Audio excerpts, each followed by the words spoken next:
Մարդու իրավունքների պաշտպանության ազգային ռազմավարությամբ հատուկ տեղ է հատկացված խոշտանգումների եւ այլ դաժան անմարդկային կամ արժանապատվություն նվաստացնող վերաբերմունքի դեմ պայքարին։ Սա կարևոր քայլ է, սակայն իրականացման արդյունավետության տեսանկյունից դեռևս լուրջ մարտահրավերներ կան։ Միջազգային իրավական չափանիշները եւ մարդու իրավունքների պաշտպանությունը պահանջում են համապարփակ եւ հետեւողական մոտեցում կոռուպցիայի կանխարգելման վերաբերյալ, պաստառների եւ սոցիալական հոլովակների միջոցով իրազեկվածության բարձրացումը թեև դրական նախաձեռնություն է, սակայն ինքնին բավարար չէ։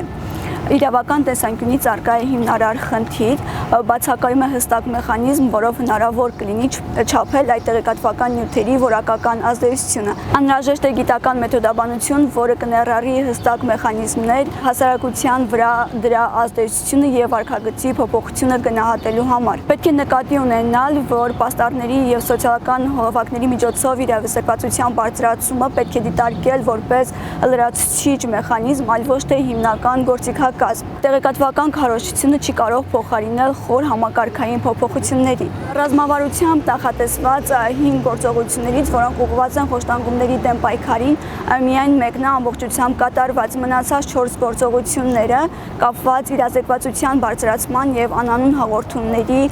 համակարգի ներդրման հետ դեռևս մասնակի են իրականացվել։ Անանուն հաղորդումների համակարգի ներդրումը թեև իրավաբանորեն ունի կարևոր նշանակություն, սակայն այն դեռևս լիարժեք չի գործարկվում։ Անհրաժեշտ է ներդնել բազմամակարդակ պաշտպանության համակարգ, որը կներառի ամբողջական ապահովում, հայտ ներկայացնողների լիակատար պաշտպանություն եւ իրականացնի անկողմնակալ քննություն։ Վերջերս լայն արձագանք գտած Արցախից բռնի տեղահանված անձի նկատմամբ իրականացված խոշտանգման դեպքը վկայում է այն մասին, որ ներկայումս իրավական համակարգը ունի լուրջ բացեր։ Այս դեպքը հատկապես մտահոգիչ է նրանում, որ խոսքը գնում է արդեն իսկ խոցելի խմբի ներկայացուցիչի մասին։ Խոշտանգումների հետ կապված հարցերը պետք է լինեն հանրային եւ իրավական ուշադրության կենտրոնում։ Այս դեպքը պետք է լինի լուրջ ազդակ ռազմավարությամբ նախատեսված գործողությունների կատարումը լիարժեք իրականացնելու եւ գործուն մեխանիզմներ ներգրավելու համար։